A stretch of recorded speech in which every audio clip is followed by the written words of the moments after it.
long-honored tradition that men's teams have been participating in for a long time. Gotham FC won their championship in November, just 1 year after they finished in last place. That is inspiring. And that does it for today. We'll be back with another edition of America Decides tomorrow at 5 p.m. Eastern. The Daily Report with John Dickerson starts right now. Have a good one.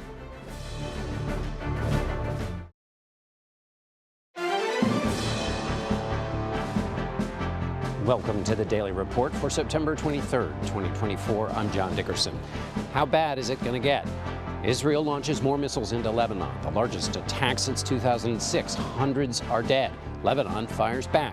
The Pentagon sends troops to the region to assist its ally in a four-headed conflict with Hamas, Hezbollah, Iran, and the Houthis. Prosecutors say the second man who attempted to kill Donald Trump admitted his assassination plans in a letter addressed Dear World, a place he's not likely to ever visit again. We'll check in with the presidential campaign as well. There's new polling. Trump's Nebraska gambit seems kaput. And we'll have a conversation about the warming climate and the role it plays or doesn't in this year's election. Plus, Congress keeps the lights on, crime numbers are down, and there's a Biden car part ban. And finally, the Chicago White Sox face a challenge. They are now tied for the most losses in a baseball season. They can still break that tie if they just commit themselves to being the best at being the worst. The Daily Report starts in a moment.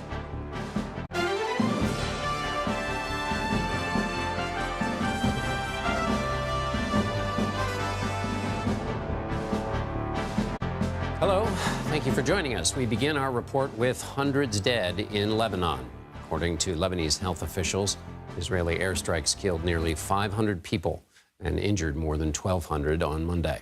It was the deadliest day since at least 2006, when Israel and Hezbollah last fought a war.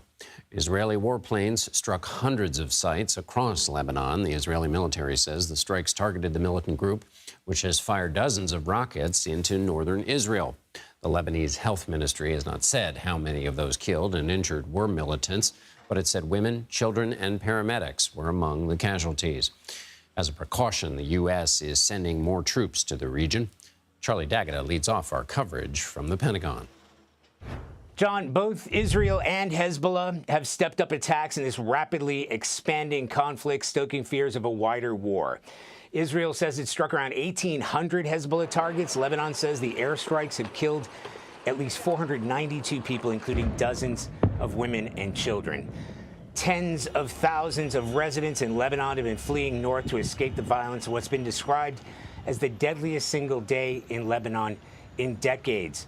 Israel has been warning residents of Lebanon to evacuate, move away from areas where they say Hezbollah has been hiding munitions. Hezbollah has fired hundreds of rockets into Israel, the vast majority of those intercepted.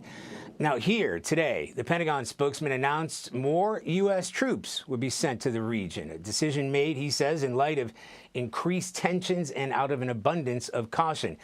He would not discuss specifics, but he described the deployment as a small number of U.S. military personnel.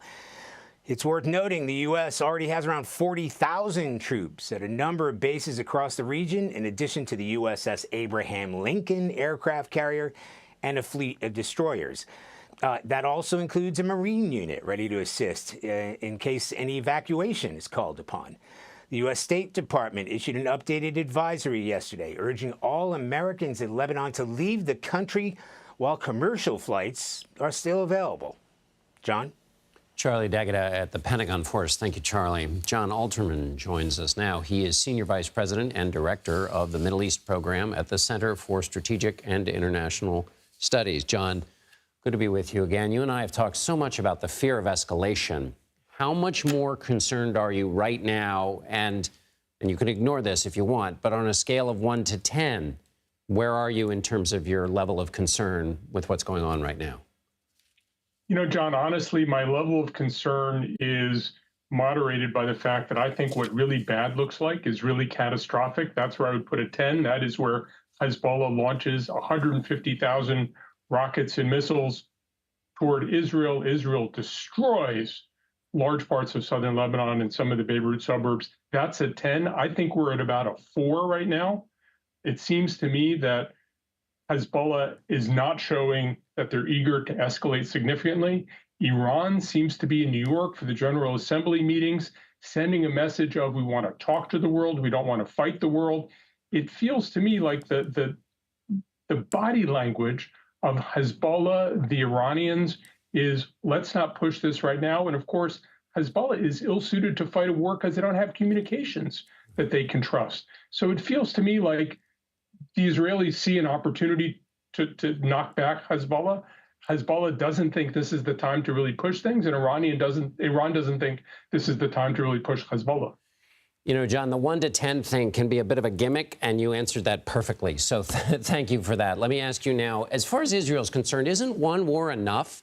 Why, when you're dealing with Hamas in Gaza, are you launching what they are right now with Hezbollah? I think the question Israelis ask is, why is Hezbollah trying to pick a war with Israel? There's been this very low-grade lobbing of missiles, of rockets, constantly over the northern border for about a year. 60,000 Israelis can't live in their homes because of this threat of Hezbollah rockets. You could argue that Hezbollah has been restrained, it's keeping them in a certain zone. But from an Israeli perspective, why is it tolerable that there's an armed militia across a border which the government of the state can't control that continues to terrorize Israeli civilians? After a year, enough is enough. And Israel has decided, and I think the military has felt this for some time, that if they don't remind Hezbollah of their destructive capabilities, Hezbollah will keep pushing the Israelis' buttons. And the Israelis have said, we're done with it. We're going to show Hezbollah what we can do. And I think what you've seen the last week is they've shown Hezbollah what they can do. Just one anecdote, which is remarkable to me. Israel called 80,000 Lebanese cell phones to tell people to evacuate. How they got the numbers of 80,000 people in the right zone to tell them to leave gives you a sense of just how much Israel understands about Lebanon. And if I were an Israeli and got that call, I'd say, how do they know where I am? I'm getting the hell out of here. Yeah. U.S. is sending additional troops to the region. How do you read that? The numbers I've seen are in the dozens, so I don't think it looks big at this point. The United States is clearly concerned that this could be the big one. I'm sure that the people in the intelligence community are very closely watching what the Iranians are saying, what Hezbollah is saying. It doesn't feel to me like they think this is really the big one yet.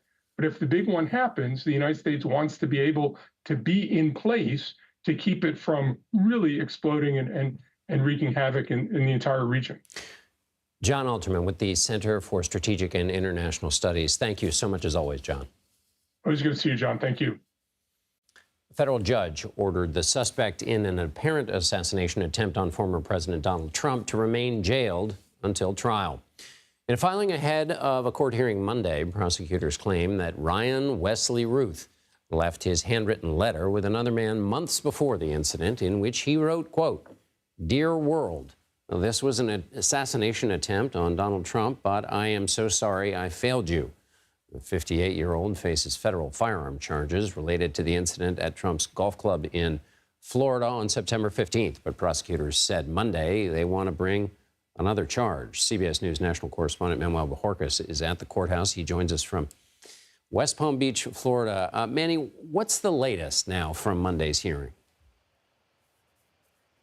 Well, the prosecution, as you said, signaled that they would like to bring further charges against Ryan Ruth. In this case, they talked about going to a grand jury to see if they would issue an indictment on a charge of an attempted assassination of a political figure, in this case being Donald Trump. They said that is if it gets the maximum sentence, that would be life in prison. But there was also a lot of new evidence discussed in the courtroom presented to the judge for him to make the decision on whether Ruth should be released on bond. As you said, the judge decided he should not be released because he considers him, like the prosecution painted, to be a flight risk and also to still pose a danger to society based on his criminal record. The judge cited the fact that, according to the prosecutors, in his vehicle on the Sunday he was arrested, they found several phones and a passport. And one of the phones, according to the investigators, had a Google search for how to get from Palm Beach over to Mexico. They said there's fingerprint evidence on the rifle and the scope, specifically on tape that was used to hold the scope onto the rifle. They said they lifted a fingerprint off of that comes back to Ruth. They said he had 2 metal plates to try to protect himself, and that they did ballistic testing on those, and they were capable of stopping small arm fire. All of those things were taken into consideration by the judge in determining that he should not be released pending his trial. Manuel Bajorquez in West Palm Beach. Thank you, Manny. Police in Birmingham, Alabama are searching for the suspects and a motive in Saturday night's mass shooting. 4 people were killed and more than a dozen others were wounded in the targeted attack. CBS News correspondent Christian Benavides has the latest for us. Christian? The entire incident was just so brazen, John. Multiple gunmen jumping out of a vehicle and firing into a crowd of more than 100 individuals, according to one of the survivors of the shooting that we spoke to. Officials now searching for the gunmen that are involved. They're offering a $100,000 reward for any information. That includes $50,000 from the local Crime Stoppers. That's the most that they've ever offered.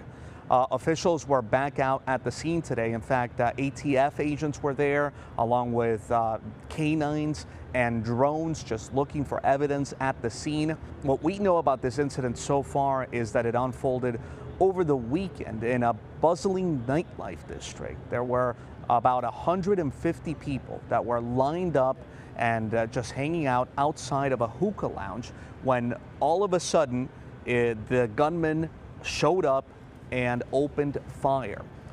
The survivor that we spoke to told us the entire ordeal was just about 6 to 8 seconds. At this point, at least 4 people have died and 21 people in all were shot. John? Christian Benavides in Birmingham, Alabama. Thank you. Dozens of world leaders are gathered here in New York City for the United Nations General Assembly. And with so many conflicts in the background, it could be a defining week for Ukraine. President Biden will be under pressure to allow Ukraine to use weapons supplied by NATO countries to hit bases deeper inside Russia. Finland's president and NATO's departing Secretary General have also urged the president to loosen arms restrictions on Kyiv. However, the president has been reluctant to approve the move as it risks putting the NATO alliance in direct conflict with Moscow. We expect these topics to come up when President Biden speaks to the UN General Assembly here in New York on Tuesday. Ukraine's President Zelensky addresses world leaders on Wednesday. And another notable speaker we'll be watching, Israeli Prime Minister Benjamin Netanyahu, will be speaking on Thursday. The Biden administration wants to ban certain Chinese and Russian-made car parts from the United States. The goal of the ban is to prevent adversaries from being able to collect data or personal information from American drivers, the same way lawmakers are seeking to ban TikTok unless it divests from its Chinese owner to prevent China from gathering data on private citizens. The proposed rule would apply to things like Bluetooth sensors and other smart parts in cars that connect to the internet. The Commerce Department will give the public 30 days to comment on the rule before finalizing it. If approved, the ban would go into effect in 2027 and would not apply to cars already on the road. California is suing ExxonMobil, accusing the oil company of misleading the public about plastic recycling. According to a lawsuit filed Monday, Exxon promoted recycling as a solution for consumers worried about buying more plastic products, while knowing that only about 5% of plastics actually get recycled. CBS News senior national and environmental correspondent Ben Tracy spoke with California Attorney General Robert Bonta about the lawsuit and what he calls Exxon's decades-long deception. How did the company, in your belief, deceive the public? Well, top line, they perpetuated the myth of recycling and told the world, the public, their customers, that recycling of plastic products, including single-use plastics, is sustainable. It is absolutely not, and they knew it. A lot of us spend time diligently putting our plastic into that blue recycling bin and hope that it's going somewhere to be recycled. Why do you refer to plastic recycling as a myth? Because the plastics that you put in that blue bin that you think are going to be recycled because that's what the chasing arrow symbol says. That's what you've been told by ExxonMobil and its trade industry front groups. It's not being recycled. It is 95% of the time, on average, going to landfill, into the environment, meaning our oceans, our rivers, our beaches, and it is also being incinerated. They wanted to drive up consumption of plastic so that the consumption goes up, up, up, and the only thing that happened was not more recycling, but the profits of ExxonMobil went up, up, up, and to the tune of $36 billion in profits last year alone. And this myth of recycling created the atmosphere and the environment for them to profit. But it's all built on a lie. ExxonMobil told CBS News in response to the lawsuit, quote, "For decades, California officials have known their recycling system isn't effective. They failed to act, and now they seek to blame others. Instead of suing us, they could have worked with us to fix the problem and keep plastic out of landfills." Later this hour, we'll have more on the intersection of climate change and politics. We will speak with the director of Yale's program on climate change communication to talk about what voters think and whether or not the issue could affect the 2024 election. But first, the FBI has new data on crime. A lot of categories have decreased, but not all. We'll explain. Plus, new CBS News polling on the 2024 election, how voter sentiment on the economy may be changing, public support for the candidates. You're streaming The Daily Report.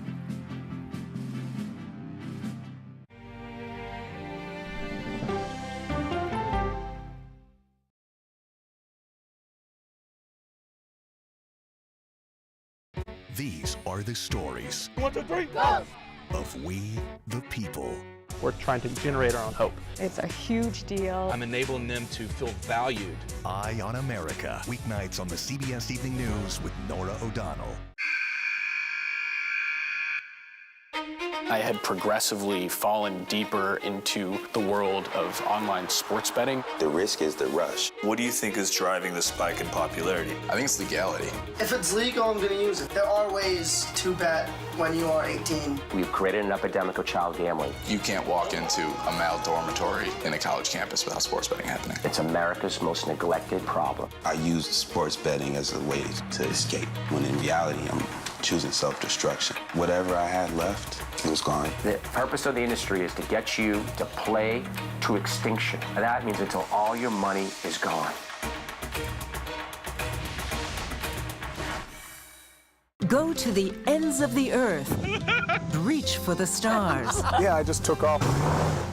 That kind of thing. Oh, that's pretty good. Because there's always something new under the sun on CBS Sunday morning. America Decides is your place for fact-based, unbiased reporting. At the White House, at the Capitol, on the campaign trail. What do you say to those in your party? Any cracks in the Republican Party? Our reporters and our anchors travel the country talking to voters like you about the issues that matter most. Immigration is really a factor right now that are going to be driving your decisions.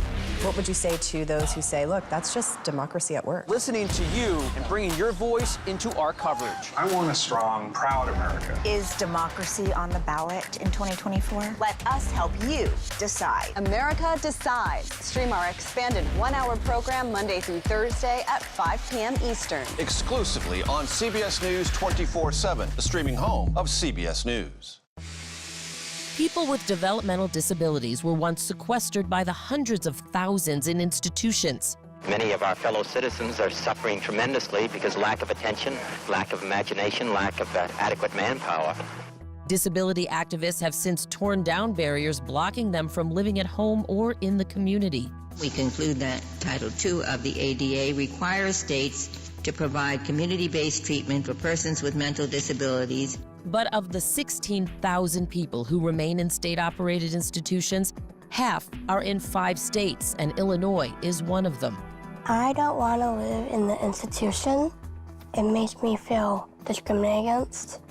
Do you think there are people living in institutions in Illinois that don't need to be living there? Yeah, because they're proving it as soon as they get out.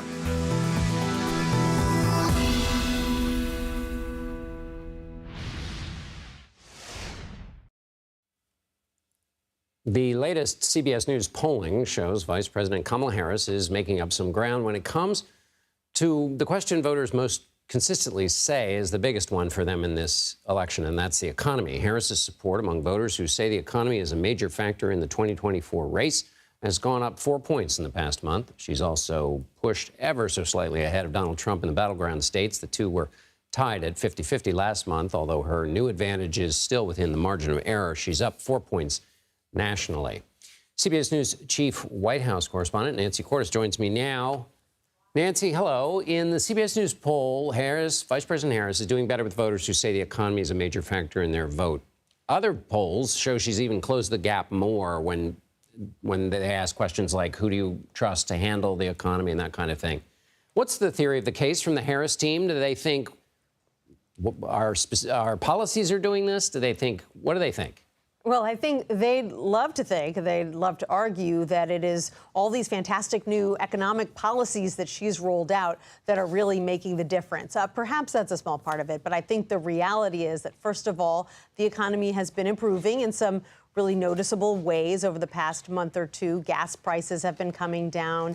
Interest rates are finally starting to come down. The stock market is hitting record highs. And then beyond that, her message on the economy isn't actually all that different than President Biden's message was before he left the race. It's just that she's perhaps a better messenger, and that voters, particularly Democratic voters, are more excited that she is the one who is delivering that message rather than Joe Biden. And so there's some goodwill there. And I think the combination of those factors, her messaging and the fact that she's getting an assist from some economic measures, are helping her close that gap with Donald Trump when it comes to that age-old question of who voters think would be better to steward the economy through the next 4 years. Now we're gonna jump around a little. This is a question of both inside baseball and backroom dealing. Donald Trump pushed to have Nebraska change the way it apportions presidential electors, and we got some news on that today. Will you take it from there? I'd be happy to. So Nebraska is one of two states that isn't just a winner-take-all state where whoever wins more votes in that particular state gets all their electoral votes. In Nebraska, the way it works, and stick with me here because it's a little confusing, they have 5 electoral votes. 3 of them go to whoever wins the 3 congressional districts, and then the other 2 go to the winner of the entire state. And so what that means is that from time to time, it's a red state, but one of those districts, the one that includes Omaha, can sometimes go to the Democrat. And that's what Republicans were concerned about happening. This time around, they were pushing a change to the rules internally, but one state senator announced today, and guess what? He represents Omaha, that he was not comfortable. This is a Republican, said he's not comfortable changing the rules 43 days before Election Day. He says he's going to stick with that policy. And so it looks like there is not going to be any change in Nebraska, which has the Harris campaign breathing a huge sigh of relief because, yes, it's just one pesky electoral vote, John. But as you know, these things can be very close. There are all kinds of scenarios where you've got 269 versus 269, and they're counting on that one electoral vote to help get them over the top. So they're glad that nothing is going to be changing there. Nothing can be left to chance. That was super helpful, Nancy. OK, final question. I guess I'll ask you this about the debate. So the vice president has agreed to a debate yes. on CNN on the 23rd. Donald Trump says it's too late, even though he debated Joe Biden at about the same time and debated Hillary Clinton a couple days earlier.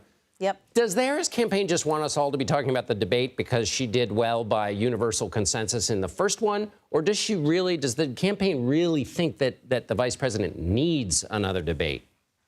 I think they would like another debate, another opportunity for her to go head-to-head with Donald Trump. They feel it went well for her the last time. They recognize that polling shows that voters want to hear more about her policies. That's a really high-profile way to introduce them to her policies. But then beyond that, even if the debate doesn't happen, even if Donald Trump digs in and doesn't change his mind, they still think it behooves her to continue to say she wants that debate, to show that she's all in, she's ready to go toe-to-toe with him, and he's the one, they argue, who's afraid to debate her. They say, don't buy this argument that there's not enough time. There's plenty of time to do it, as we know. And so she's going to continue to push him for this second debate. And if it happens, great. And if it doesn't, at least she looks like she's the aggressor here. Nancy Cordes in Washington. Thank you so much, Nancy. You're welcome. As a reminder, CBS News will host the only vice presidential debate between Senator J.D. Vance and Governor Tim Walz on Tuesday, October 1st. In New York, we will have live coverage on CBS, CBS News 24/7, and Paramount Plus. A new FBI report finds that violent crime in the U.S. dropped across the board in 2023, coming off of a pandemic-era spike. The overall amount of violent incidents fell by 3%. Murder and non-negligent manslaughter had the largest drop at nearly 12%. Rape cases fell by more than 9%, and aggravated assault cases dropped by nearly 3%. Despite the improvements on the amount of violent crime, motor vehicle theft rose nearly 13%. This is the second consecutive year of car thefts rising, with a nearly 11% increase recorded in 2022. It marks the highest motor vehicle theft rate since 2007. However, the FBI did not provide a reason why. The FBI gathers its data from crimes reported to law enforcement. The figures released cover roughly 94% of the U.S. population. We have our 10th named storm of 2024. It's named John. That is not a creative name, but that is nevertheless the name. The National Hurricane Center said John strengthened into a Category 2 storm near Mexico's Pacific coast Monday. It's expected to make landfall early Tuesday. Meanwhile, another potential hurricane is on the move in the Caribbean. For more on all that, here's meteorologist Mike Bettis from our partners at the Weather Channel. We are watching trouble in the tropics, no question about that, with an area of disturbed weather in the western Caribbean. It's likely to become our next hurricane. That would be Helene, and make its way Tuesday, Wednesday into the Gulf of Mexico, accelerate, intensify, and potentially make a landfall in Florida. But that could be anywhere between, say, Panama City and then Fort Myers, Florida. And you can anticipate some winds to really pick up, especially Thursday morning with a landfall, likely then Thursday afternoon or evening. Take a look at the wave forecast. The surge will certainly be an issue as the waves pick up for us here. Those winds could be 10+ feet. And then you notice here heavy rainfall in the forecast as well. That could include some pockets here of 5 to 8 inches, but a large area that extends even far inland of 3 to 5 inches of rain, and a lot of rain that could go up into the Carolinas and the Tennessee Valley. But over the course of the next 3 days, a very intense storm forecast to be in the Gulf of Mexico, likely a landfall on Thursday. And for the very latest, you can check us out live on the Weather Channel and on your favorite TV streaming device as well. Thank you. Coming up after the break, House Speaker Mike Johnson has a new plan to avert a government shutdown after his last one failed. What's in and what's out of the revised temporary funding bill? You're streaming the Daily Report.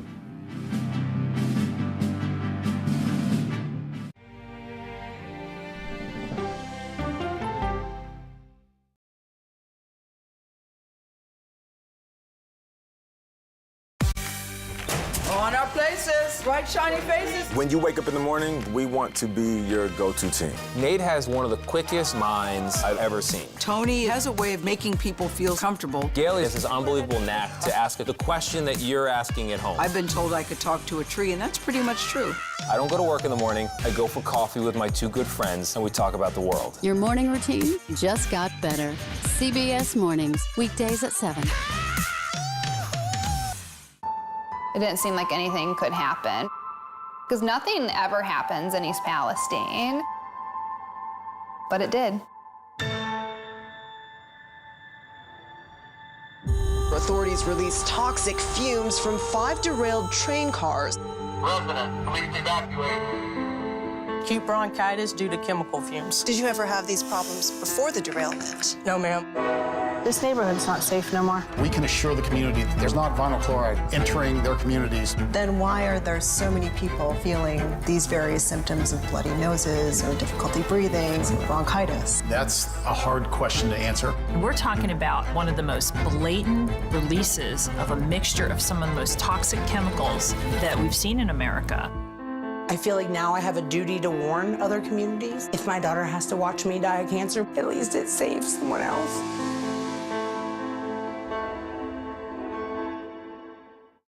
This case. It's like a screenplay, something straight out of Hollywood. But it's not fiction. It's 48 hours. Human remains found this week. 4 families shattered. There's no physical evidence. The mystery would haunt investigators for years. There's some questions that have to be asked and need to be answered. Like a John Grisham novel. A gripping true crime original. 48 hours. Now streaming on the free CBS News app. Stories that inform. Or you can be really old at 60, and you can be really young at 85. Inspire. How do we unlock the power within ourselves to be who we want to be? And brighten your day. The best part of fame is making people feel good. Always send the people home happy. Make every day a little more like Sunday morning. Here comes the sun. Stream now on the free CBS News app. Hello, everyone, and welcome to our Dragon capsule here in space. Sightseers in space, the thrill of a lifetime. Seeing the Earth from space, it was so exhilarating. But the risks that come with the territory. There have been 4 fatal accidents. That's a 1% fatal accident rate. Might make you look before you launch. If you had 1 out of 100 airplanes falling out of the sky, we'd have a public crisis. Space tourism, now streaming on the free CBS News app. Welcome back to the Daily Report. I'm John Dickerson. Here are some additions to our top stories. At least 490 people were reportedly killed after Israel launched strikes into southern Lebanon Monday. Israel says it was targeting Hezbollah weapons that were hidden in residential buildings. Lebanese officials say more than 1,000 people were wounded, but did not say how many militants were among the casualties. Amid the growing violence in the Middle East, UAE President Sheikh Mohammed bin Zayed visited the White House Monday to meet with President Biden and Vice President Harris separately.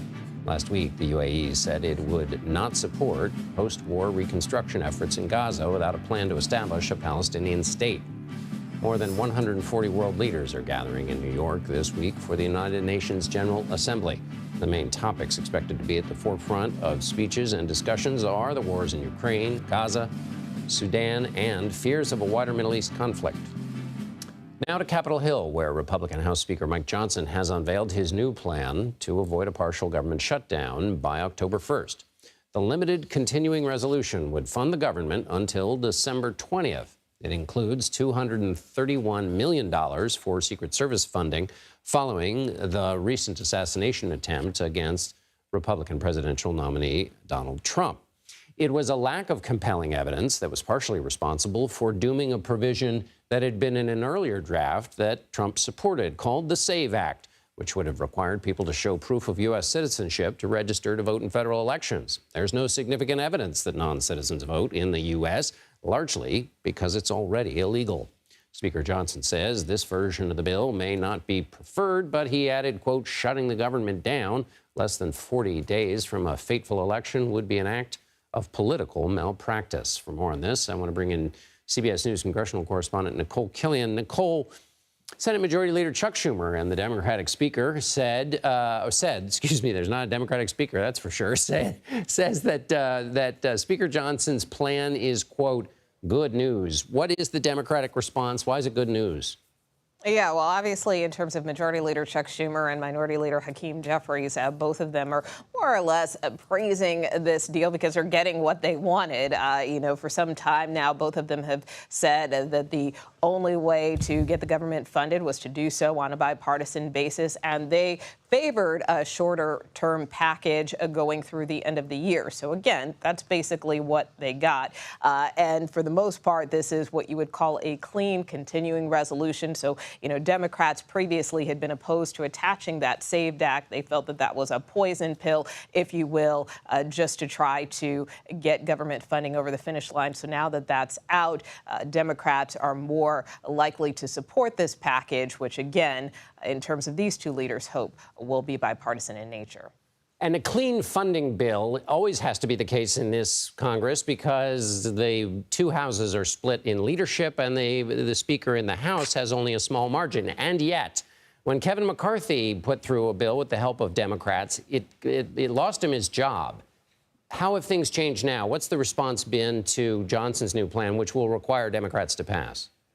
Well, I think, rank and file members are still digesting this. One big difference between Kevin McCarthy and Mike Johnson, some of this was also the politics of personality. And so some, Republicans really had an issue with McCarthy's deal making as a whole. They just felt that he wasn't necessarily an honest broker. But in terms of Mike Johnson, they have given him a little more runway and leeway, although that's not to negate that there are some genuine frustrations over how this package was negotiated and crafted, so much so that there's even some concern about whether or not this will clear the Rules Committee, because you have a number of hardliners on that committee who could easily potentially strike this down. So earlier today, the Speaker made clear that he is talking to members, including members of the Rules Committee, to try to build consensus in order to get this package forward and over the finish line. The Rules Committee being the hurdle before anything gets to the floor. The new deadline is now going to be December 20th, which I think this is right, is the last day of Congress. So what kind of dynamic does that set up, Nicole? It's the very last day, and they got to go through this whole rigmarole again. Yeah, well, I wish I could take you inside of that Rules Committee meeting that was happening tonight, John, because there was one member of that panel, one of those more conservative lawmakers I was talking about, Tom Massey, who gave this really soliloquy, if you will, about this process. He's one of those who is turned off by how this whole thing is going down. And he talked about for the better part of a decade now how, you get to this Christmas deadline and that, whoever is in charge at that time will come in and try to twist arms to get a vote, saying, the only way you can go home is if you vote for this package, if you want to spend time with your kids to unwrap presents. So, he is saying that he basically sees the same scenario playing out again this year by running this date all the way up to the holidays. And even though Speaker Johnson and his team have made clear they don't want a Christmas omnibus, they don't want this to be an issue going into the holidays, what Tom Massey is saying, this is the same warmed over, baked over stuff that we keep getting. So that's why he's dissatisfied with this process. But there are going to be a lot of unresolved issues that have to be addressed by that next funding deadline if this measure clears, whether that's additional aid, disaster relief aid, more funding for the VA, more funding to deal, for instance, with the bridge that collapsed earlier this year in Maryland. There are going to be a lot of things on the wish list come the upcoming holidays, again, if this package clears. So we'll have to see how things play out. But certainly it's not out of the realm of possibility that we may have to adjust our calendars accordingly as we get closer to the end of the year. That's right. Well, we'll be talking about all of this around the holidays. Thank you so much, Nicole Killian from Washington. Thanks, Nicole. You bet. The CEO of the pharmaceutical company that makes some of the most popular weight loss drugs will testify on Capitol Hill Tuesday about the price of its products. Novo Nordisk makes Ozempic and Wegovy, which are used by patients to treat diabetes and obesity. In the U.S., a prescription for Ozempic costs about $969 per month. To compare the same prescription costs, patients in Germany just $59 or $155 if you're in Canada. In the past, Novo Nordisk has placed blame on the American healthcare system for the high prices. Senator Bernie Sanders, who will lead Tuesday's hearing, and has long fought against what he calls Big Pharma, has blamed the pharmaceutical industry, calling their business model unsustainable. A Coast Guard panel investigating the fatal implosion of the Titan submersible resumed its second week of public hearings Monday. The co-founder of OceanGate, Guillermo Sunline, testified about the origins of the company. He started alongside CEO Stockton Rush. Rush was one of the 5 people who died in June 2023 when the sub imploded while en route to the Titanic wreckage. Sunline, who left OceanGate in 2013, has defended the company and says he hopes we will learn from the tragic accident. None of this is going to bring our friends back. However, I hope that all of us can find some good in all of this sadness. I hope that we can find some silver linings. This can't be the end of deep ocean exploration. This can't be the end of deep diving submersibles, and I don't believe that it will be. During last week's hearings, the Coast Guard showed new footage of the Titan sub on the bottom of the sea floor and revealed the crew's final words were, "All good here." Roughly a third of former professional football players believe they have the brain disorder known as CTE. The findings were published in the medical journal JAMA Neurology Monday. More than 4,000 players who played between 1960 and 2020 participated in the survey. Many of the players who self-reported having CTE described having cognitive difficulties, headaches, low testosterone, and other symptoms stemming from their playing days. However, the disorder can only be accurately diagnosed after death in an autopsy. Still to come, can the climate influence the presidential vote? We'll speak to a Yale expert about his findings. You're streaming the Daily Report.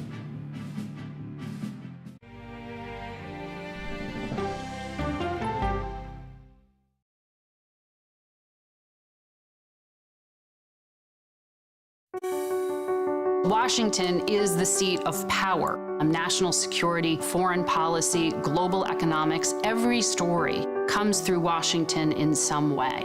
We bring some of the most powerful voices in America to the table.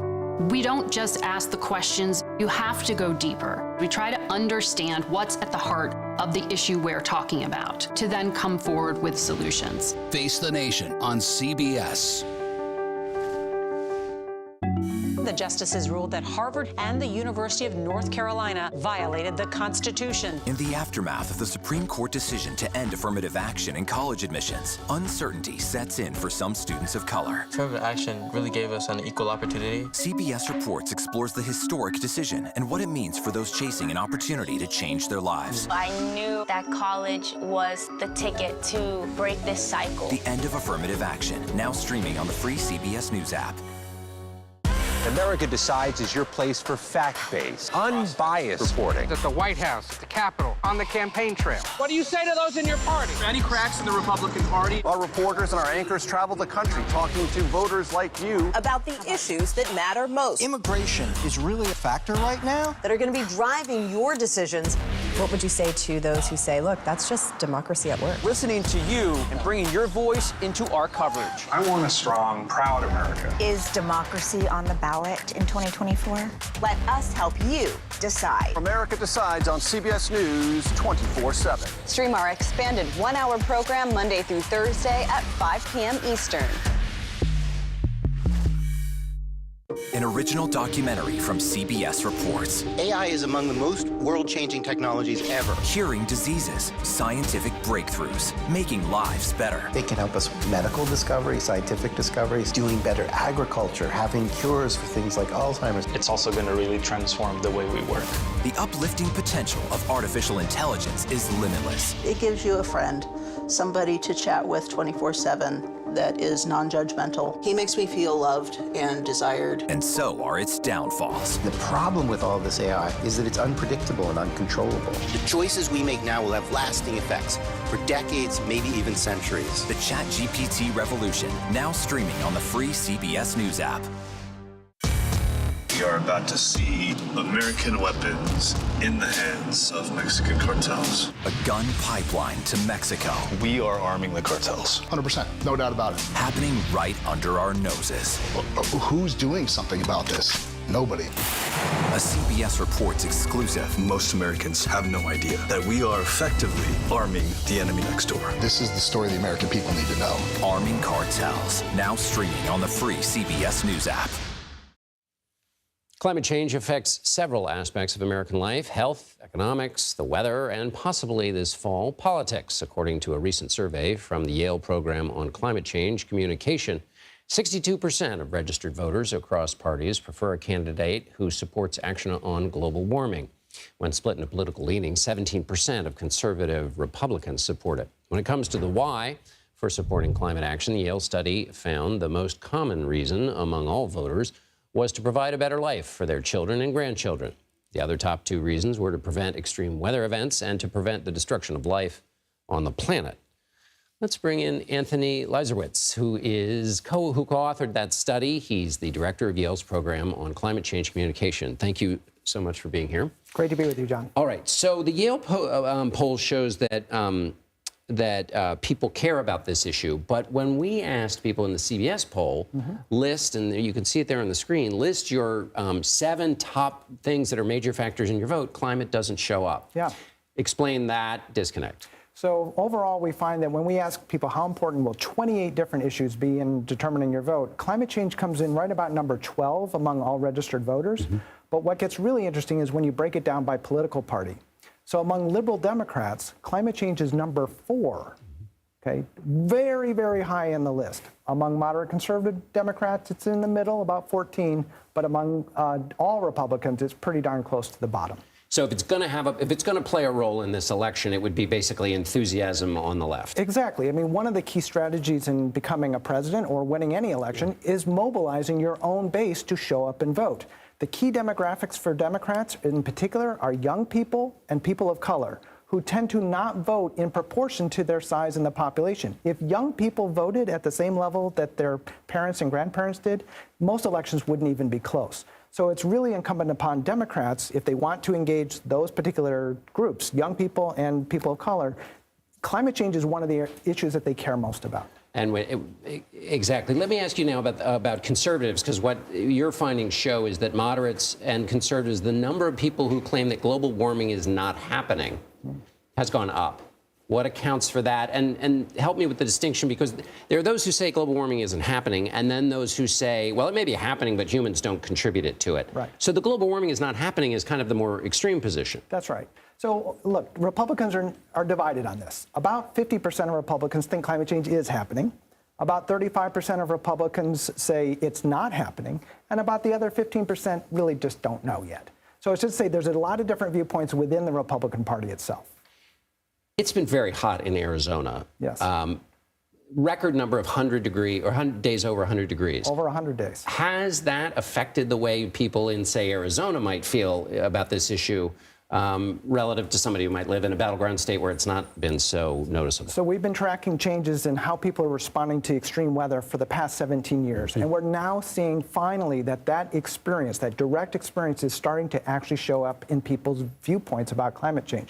So increasingly, Americans say that they are themselves experiencing these impacts of fires, of heat waves, of floods, of more severe storms. And that's beginning to have an impact, not just on our public opinion, but on our politics. What do we know about, and you explained so well the relationship with the Democratic Party, what do we know about how public opinion about climate affects action? I'm thinking of the ozone layer, right? Tell that story briefly, and does that tell us anything about how future political action might affect policy? It's actually a wonderful story of how the public often leads policy. So Americans first learned that ozone-depleting chemicals, CFCs, if people remember, were having this terrible effect in creating this thinning of the ozone layer.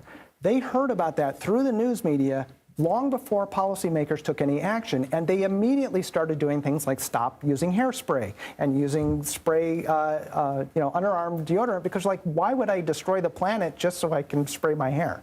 So that actually pre-led the policy change, and leaders actually followed, in that case, the public. We're beginning to see that same kind of thing happening around climate change as well, because unfortunately the realities, the impacts of climate change are right here, right now, affecting people not just across America, but all over the world. And help me with my history. Did people have a direct feeling or effect by the ozone layer, or was it just a theory that they were told about? Well, what they had learned was the idea that this thinning of the ozone layer was going to allow more harmful ultraviolet light through, which would cause skin cancer. So yes, there was a direct effect that I go outside in the sunshine, nobody wants skin cancer. Right. Anthony Lazarowitz, thank you so much for being here with us from the Yale program on climate change communication. A new era begins in Sri Lanka after the South Asian nation elected left-leaning politician Anura Dissanayake as president. Dissanayake defeated both incumbent and opposition after running on a strict anti-corruption platform and policies to benefit lower-income families. This is Sri Lanka's first presidential election since its economy collapsed in 2022. Dissanayake promised a series of major reforms, including dissolving the country's parliament. His new policy plans include larger welfare programs and major tax cuts. Still to come, if you're on a quest for the best pizza in the world, you can put away your passport. No trip to Italy required. According to a group of Italians themselves, will reveal who has the top slice. You're streaming the Daily Report.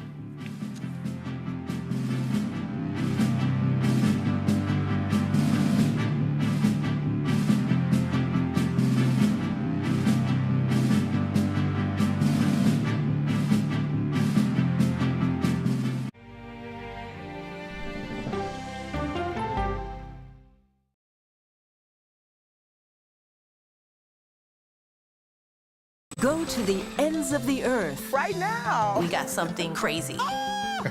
And reach for the stars. Here we are. Time. Yes, it's my comeback. Hey, this is pretty fun. But wait, there's more. Experience thought-provoking, Welcome to the idea of being a human being. innovative, and truly original reporting. Look through a telescope and go, wow. Because there's always something new under the sun on CBS Sunday morning.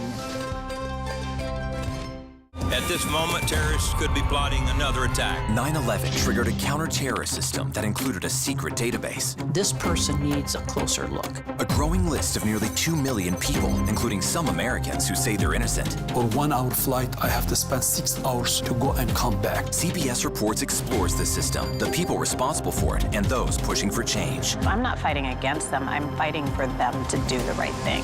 The Watch List, now streaming on the free CBS News app. Don't miss true crime anytime you want, anywhere you go. With the 48 Hours podcast. Real crimes, real lives, real justice. There's some questions that have to be asked and need to be answered. Listen to 48 Hours on Apple Podcasts. An original documentary from CBS Reports. Imagine yourself in Manhattan with no police, no army, no mayor. The people of Haiti stare down poverty, corruption, natural disasters, and violence. 90% of the guns that are used by gangs in Haiti are American guns. But with an unbreakable spirit and eternal optimism. There are days where I cry, but we can't be discouraged. We still believe in Haiti. They're still able to look ahead with hope.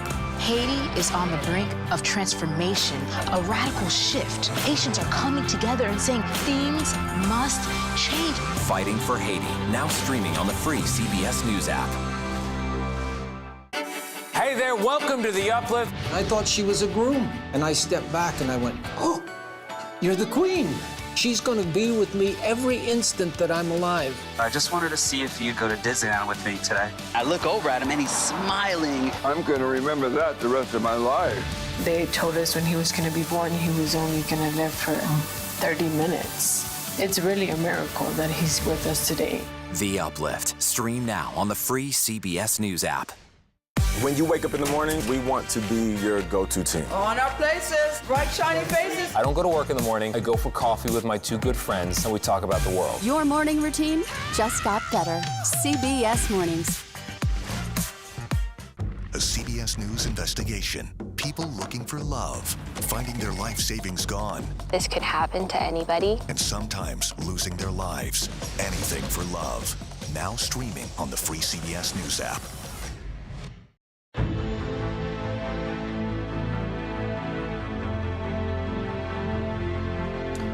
3 humans, 1 American, and 2 Russians are back on planet Earth after a long stay in space. A Soyuz spacecraft took the crew from the International Space Station and safely landed them in Kazakhstan Monday. Upon arrival, they were greeted with Matryoshka dolls bearing their likenesses. NASA astronaut Tracy Dyson spent over 6 months aboard the station and will return to the United States after a post-landing medical checkup. The Russians with her, Oleg Kononenko and Nikolai Chub, spent 374 days in space. It's a new record for the longest continuous stay on the ISS.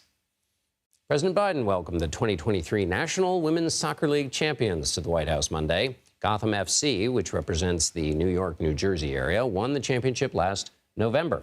This marks the first time in the soccer league's 11-year history a title-winning team received an invite to the White House. Biden was presented an honorary jersey from the team with the number 46, a nod to him being the 46th president. From soccer to basketball, women are dominating the world of sports. One of those women is, of course, WNBA star Caitlin Clark, who just wrapped up her rookie season with the Indiana Fever. Sports fanatics are crediting the 22-year-old with creating renewed interest in women's basketball, calling it the Caitlin Clark effect. According to Sportico, 21 of the 24 WNBA broadcasts this season that featured Clark topped 1 million viewers. That hasn't happened since 2008. This season's Fever games also drew an average more than 17,000 fans. That's a 319% increase from only about 4,000 fans last year. Viewership and WNBA game attendance in general is also up across the board. In response, the league signed a historic 11-year media deal, reportedly worth more than $2 billion, which goes into effect in 2026. Chicago White Sox made history playing against the San Diego Padres on Sunday, but it wasn't the kind of history a team wants to be remembered for. Sunday's game marked the team's 120th loss of the 2024 season. The Sox are now tied with the 1962 New York Mets for the most single-season losses in modern baseball. But the season isn't over yet. There's still time to break the record. The White Sox' next opponent are the Los Angeles Angels on Tuesday. Something else Chicago and New York City tend to fight over besides baseball: pizza. We're sorry to our friends in the Windy City, but New York has the world's best according to some new rankings. The organization called 50 Top Pizza did the rankings, and you can trust them because they're actually from Italy. They are known for sending anonymous inspectors to pizza places. They said the top spot goes to Una Pizza Napoletana. It's located on the Lower East Side and beat out a lot of other places that are from Naples, Italy, where the slice came from. Our producers wanted to get a pie.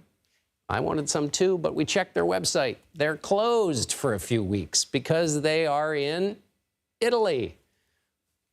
We'll be sure to send a crew over to investigate, make sure this is all true when they return and start making pizzas next week. Here's a look at some of the stories we're covering in our next hour. An apparent confession note, a presumed getaway plan, and a denial of bond. We'll have a report from Florida after former President Trump's alleged would-be assassin appeared in court. Plus, Israel targets Hezbollah in a series of strikes in Lebanon, killing hundreds.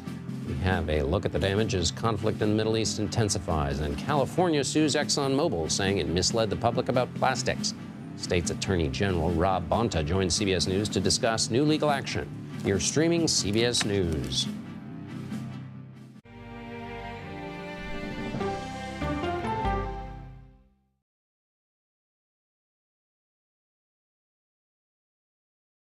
These are the stories 1, 2, 3, go! Of we, the people. We're trying to generate our own hope. It's a huge deal. I'm enabling them to feel valued. Eye on America, weeknights on the CBS